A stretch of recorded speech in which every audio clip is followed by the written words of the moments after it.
नमस्कार दोस्तों, Punjab Kesari Navodaya times TV में आप सभी का स्वागत है। आप देख रहे हैं मुझे। मास्क लगा कर रखें और लगाने के साथ साथ इसका इस्तेमाल करते रहे, सैनिटाइजर का।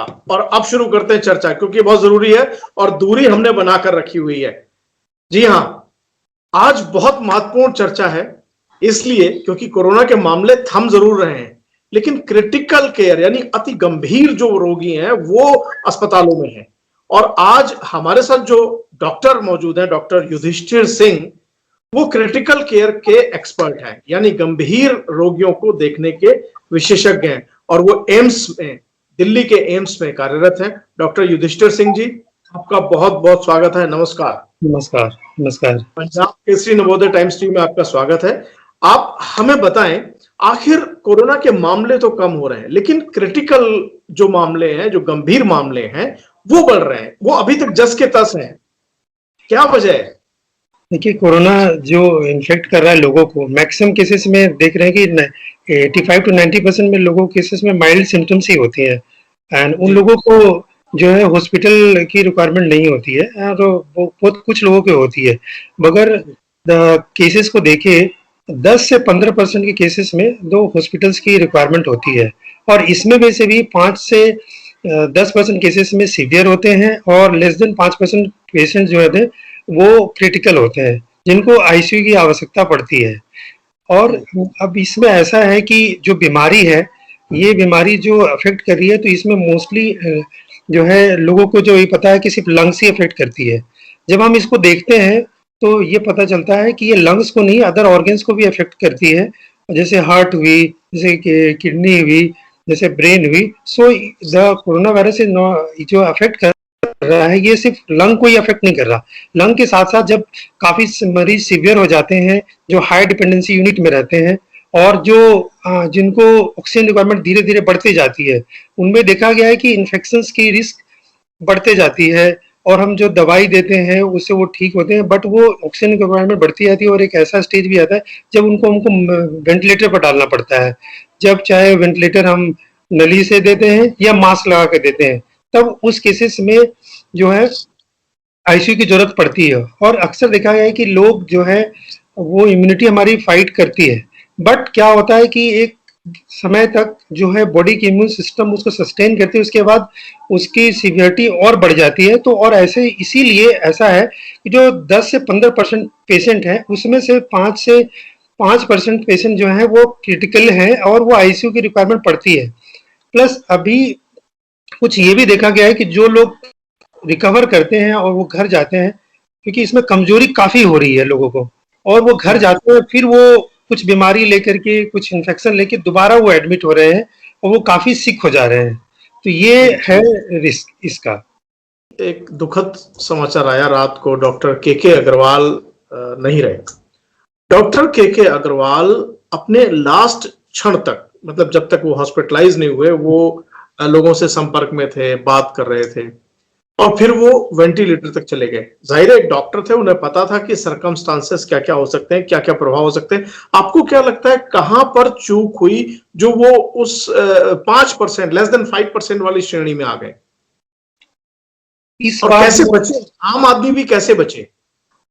देखिए, इस बार जो हमारे पास स्ट्रेन है, और इस बार जो स्ट्रेन ने लोगों को इन्फेक्ट किया है, ये काफी कंटाजियस है और हाईली ट्रांसमिसिबल है। मीन्स इन्फेक्शन जो है काफी जल्दी कैच कर रहा है। हम ये भी देख रहे हैं कि अगर घर में किसी एक मेंबर को, सदस्य को होता है, तो घर के में सारे मेंबर्स को भी हो जा रहा है, तो काफी ट्रांसमिसिबल है। दूसरी चीजें ये है कि अभी भी देखा जा रहा है कि जो ओल्ड एज में है, अगर ये इन्फेक्शन होता है, तो ओल्ड एज में जो मोर्टलिटी है, जो जिसको हिंदी में मरने की संभावना है, वो काफी ज्यादा है। अगर पूछेंगे तो जो मरीज सीवियर के कैटेगरी में आ जाते हैं, सीवियर टू क्रिटिकल के करीज में मरीज जो कैटेगरी में जो आ जाते हैं, उसमें से 10 मरीज में से 9 मरीज की मरने की संभावना रहती है। तो इतनी हाई मोर्टलिटी है इस एज ग्रुप में, तो ये बहुत ही ज्यादा अभी भी ओल्ड एज में खतरा देता है। दूसरी चीजें है कि इस बार ये भी देखा गया है कि ये जो है यंग लोगों को भी इन्फेक्ट कर रहा है, तो यंग लोग भी इन्फेक्ट हो रहे हैं, उनमें भी सीवियरिटी देखी जा रही है, क्योंकि जो स्ट्रेन है ये काफी ऑर्गन्स को भी इन्वॉल्व कर रहा है, अदर सीवियरिटी भी इस स्ट्रेन की काफी ज्यादा है। युवाओं में आप तो चूंकि क्रिटिकल केयर देख रहे हैं, अगर 10 युवा भर्ती हो रहे हैं तो उसमें कितने बच पा रहे हैं, कितनों को जीवन मिल पा रहा है? देखिए युवा जो है उनमें इम्यूनिटी काफी स्ट्रांग होती है और युवा में जो मैनिफेस्टेशन है वो हम देख रहे हैं कि लंग का मैनिफेस्टेशन चाहे अदर ऑर्गन्स इन्वॉल्वमेंट होती हैं तो युवा में लड़ने की क्षमता ज़्यादा होती है। तो अगर उस हिसाब से भी देखें तो युवा में मरने की जो संभावनाएं हैं वो काफ़ी कम है। हमको लगता है कि मोर्टलिटी जो है वो 30% से 30% से ज़्यादा नहीं है मोर्टलिटी युवा में। 10 में 4 लोग हैं जो हाँ। जीवन जिनका नहीं बच पा रहा है।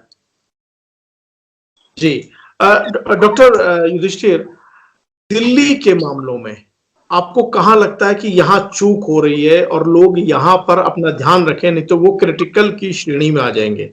आप कैसे कहेंगे? खासतौर से दिल्ली एनसीआर में लोगों को देखिए इसमें बहुत सारी चीजें अभी हम लोग को इस बार की नजर आई कि देखिए कुछ क्या हो रहा है कि लोग कई बार जो इस बार दिल्ली में तो काफी नंबर ऑफ सर्ज एक ही बार इतनी सर्ज ऑफ केसेस रिपोर्ट हो गए।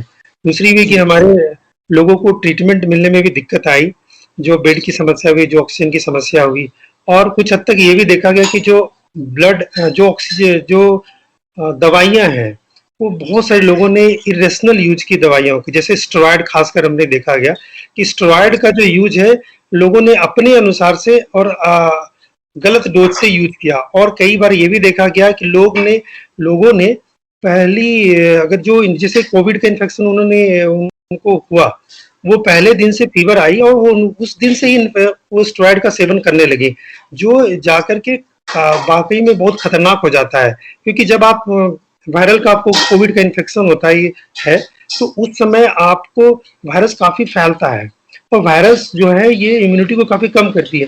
अब अगर उसी समय में हम स्टेरॉयड अगर ले लेते हैं तो फिर स्टेरॉयड का भी यही होता है कि वो इम्यूनिटी को काफी कम करता है, तो वायरस और इसमें फैल जाता है और ये खतरनाक हो जाता है और शरीर को काफी नुकसान पहुंचा सकता है। ऐसे में आपकी जो है आईसीयू की रिक्वायरमेंट, सीवियरिटी, ऑक्सीजन की रिक्वायरमेंट काफी हद तक बढ़ जाती है। और हमने ऐसे बहुत सारे केसेस देखे जो एजुकेटेड लोग थे, जो पढ़े लिखे लोग थे, वो जाकर के अपने से स्टेरॉयड लिया है और शुरू से ही स्टेरॉयड लेना स्टार्ट कर दिया और उनको कई जर्नल्स हैं वो ये बताते हैं कि पैरासीटामोल की हैवी डोज जो है वो भी नुकसान पहुंचा रही है, वो लंग्स को पंचर कर रही है। बुखार उतारने की जो दवाई है वो नुकसान पहुंचा रही है, ये कहां तक सही है? नहीं, बुखार का जो उतारने की दवाई है उससे लंग्स पे तो असर नहीं पड़ता। अगर बुखार उतारने की दवाई को आप ज्यादा ले रहे हैं और मतलब बहुत ज्यादा डोज ले रहे हैं तो जाकर के वो लीवर को अफेक्ट करता है, ना कि लंग्स को अफेक्ट करता है। क्योंकि वो जो बुखार की दवाई है वो लीवर से मेटाबोलाइज होती है, तो वो अफेक्ट क्या करता है, वो लीवर को अफेक्ट करता है। तो ये धारणा जो है गलत है। आई थिंक ये मिस इन्फॉर्मेशन गलत है। और बल्कि इसमें एक ये भी है कि जो बुखार की दवाई है वो आप जो है 6 से 8 घंटे पर ले सकते हैं और 500 मिलीग्राम की आती है या 650 वेट के अनुसार से 650 भी है। किसी बहुत से अवस्था में स्पेशल कंडीशंस में हम 1 ग्राम भी देते हैं 6 आवरली और 8 आवरली। तो वो आप उस दवाई को सेवन करें, बट चिकित्सा सलाह जरूर ले, एक एक्सपर्ट डॉक्टर से आप कंसल्ट जरूर करें दवाई लेने से पहले। जी, आपने स्टेरॉइड का जिक्र किया तो मुझे याद आ गया, ब्लैक फंगस इन दिनों बहुत लोग डरे हुए हैं, खासतौर से कोविड जिनको हो चुका है, ठीक हो गए हैं, उनको ये पता नहीं क्यों डर लगा हुआ कहीं हमें ना हो जाए। तो ऐसे मामलों में किस तरीके के मामले आप देख रहे हैं जो वहां आ रहे हैं और कैसे लोग बचें, क्या सलाह देते हैं? देखिए ब्लैक अभी हमने काफी बहुत सारे केसेस देखे हैं कि ब्लैक फंगस के हो रहे हैं और ये से घबराने की जरूरत नहीं है। इसमें हमको जानकारी होनी चाहिए कि जो है उसका क्या मतलब सिम्टम्स क्या है, साइंस क्या है और कैसे उसको पहचाने। तो देखिए दूसरी, अब ये केसेस अभी क्यों बढ़े इसको भी जानने की जरूरत है। ऐसा इसलिए हुआ क्योंकि इसमें हमने देखा कि जो केसेस हैं ब्लैक फंगस के कोविड-19 पेशेंट्स में बढ़े हैं मोस्टली। अब कोई इसमें क्या हुआ कि लोगों ने जो दवाइयां यूज हो रही है कोविड-19 में, जैसे स्टेरॉयड खासकर, ये काफी धड़ल्ले से यूज हुई है और इसकी जो डोजिंग भी गड़बड़ है। लोगों ने अपने मन से भी लिया है, लोकल प्रैक्टिशनर्स ने भी इसको प्रिस्क्राइब किया है, और डॉक्टर्स ने भी दिए, जो भी एक्सपर्ट डॉक्टर्स उन्होंने भी दिया है। बट आपको जो निश्चित डोज है, जितने ड्यूरेशन के लिए दिया गया है उतने ड्यूरेशन के लिए ले, जितने डोज दिया गया उतने ले। अगर आप इसको ज्यादा लिए हैं तो ये जाकर के शरीर की इम्यूनिटी को कम कर देता है और उससे कारण इन्फेक्शन होने की संभावना है। दूसरी चीजें जो कुछ ड्रग हैं, जैसे टोक्लोजुमैब, ये बेफास्टोजिमैब है, ये काफी ड्रग इसमें कोविड-19 में यूज हुई हैं, ये भी इम्यूनिटी को कम करती है। और प्लस अब कोविड के वायरस भी जो इम्यूनिटी को काफी सप्रेस कर दी है। तो ये सारे फैक्टर्स हैं जो इसमें कंट्रीब्यूट कर रहे हैं। लेकिन जो ठीक हो चुके हैं उनको जरूरी तो नहीं है कि उनको सबको ब्लैक फंगस हो जाएगा, नहीं, कैसे अपना ध्यान रखें? सबको ब्लैक फंगस नहीं होगा, इसमें घबराने की बात नहीं। इसमें जानकारी होनी चाहिए कि आपने जो स्टेरॉयड लिया है, जो कुछ दवाइयाँ ली है, चाहे टोक्लोजुमैब ली है, चाहे स्टेरॉयड लिया है, वो आपने कितने दिन तक लिया है, कितने डोज से लिया है। दूसरी चीज है, इसमें आपको और कोई बीमारी तो नहीं है। ये अक्सर देखा गया है कि जो म्यूकोरमाइकोसिस है, जो ब्लैक फंगस है, ये अक्सर ऐसे मरीजों में होती है जो जैसे जिस पेशेंट्स को डायबिटीज की बीमारी है, जो पेशेंट्स कीमोथेरेपी ले रहे हैं, जैसे ल्यूकेमिया के लिए, अदर कैंसर्स के लिए, उनका क्या होता है कि इम्यूनिटी कम हो जाती है। और जो डायबिटीज वाले मरीज हैं उनमें शुगर अगर कंट्रोल ठीक नहीं है, दूसरा, और फिर क्या होता है कि स्टेरॉयड आप लेते हैं, स्टेरॉयड से शुगर काफी अनकंट्रोल हो जाता है। तो वैसे केसेस में आपको शुगर को कंट्रोल में रखना बहुत जरूरी है। फिर अगर आप किडनी ट्रांसप्लांट के पेशेंट हैं, आपने बोन मैरो ट्रांसप्लांट कराया है, ऐसे मरीजों में इनकी संभावनाएं बहुत ज्यादा हैं। तो ये ध्यान रखने की जरूरत है कि आप उस हाई रिस्क कैटेगरी में आते हैं कि नहीं है, तो ये आपको जानना चाहिए। प्लस अगर आपने स्टेरॉयड सेवन किया है और आपको प्री डायबिटीज है तो आपको शुगर की मॉनिटरिंग करनी चाहिए। तो आपने कितने दिन तक स्टेरॉयड का सेवन किया है वो भी इस पर फर्क पड़ता है। तो उसके है कि अगर इम्यूनिटी काफी दिन तक सप्रेस हुई है तो इन्फेक्शन होने के चांसेस बढ़ जाते हैं। बहुत अच्छा रहा हमारी बातचीत हुई। मुझे लग रहा है स्टेरॉइड जो है वो बहुत बड़ा दुश्मन है और उससे बच के रहना पड़ेगा। एक और रूमर चल रही है कि जो ऑक्सीजन घर में ले रहे हैं उन्होंने पानी अपना मिला दिया, शायद इसलिए भी उनको ब्लैक फंगस हो रहा है, तो शायद ये भी अफवाह है। नहीं, देखिए, अगर इसमें मैं अगर बोलूं कि ब्लैक फंगस होने के चांसेस जो है वो मोस्टली जो हम सांस लेते हैं उसी से होता है। तो क्या होता है कि जब आप जो स्पोर्स होते हैं, म्यूकर के जो स्पोर, ये फंगल है, ये फंगल के स्पोर्स हवा में उड़ते रहते हैं। अगर आपको डस्ट कहीं बह रही है, या आप अपने खेतों में काम करते हैं, जैसे गांव के लोग हैं, वो ठीक हो गए खेतों में काम करते हैं, तो वो डस्ट से स्पोर्स आती है, वो आप जो है वो उसको आप इनहेल कर लेते हैं, सांस के थ्रू इनहेल कर लेते हैं, और उस समय आपकी इम्यूनिटी कमजोर होती है तो वो आपको इन्फेक्शन पकड़ लेता है। ना कि वो पानी में, अगर पानी गंदा हो तो चांसेस हैं कि वो इन्फेक्शन हो सकता है। चलिए, तो गंदगी से बच के रहिए और दूरी बनाकर रखिए, मास्क लगा करके रखिए, सैनिटाइजर लेते रहिए, और गांव में अगर आप हैं तो मिट्टी और गंदगी से ध्यान रखें, जरूर बचना है। जैसे फील्ड में जाते हैं तो मास्क पहने और उससे बचे, क्योंकि जो स्पोर्स है फंगल के वो उसी से उड़ के आ रहे हैं, धूल और डस्ट से उड़ के आ रहे हैं। बिल्कुल। अब मैं चूंकि कैमरे के सामने नहीं रहूंगा तो मैंने अपना मास्क पहन लिया है, और आप भी अपना मास्क पहने। आप हमारे साथ जुड़े, आप पंजाब केसरी नवोदय टाइम्स टीवी के दर्शकों से जुड़े, आपका बहुत बहुत धन्यवाद। धन्यवाद।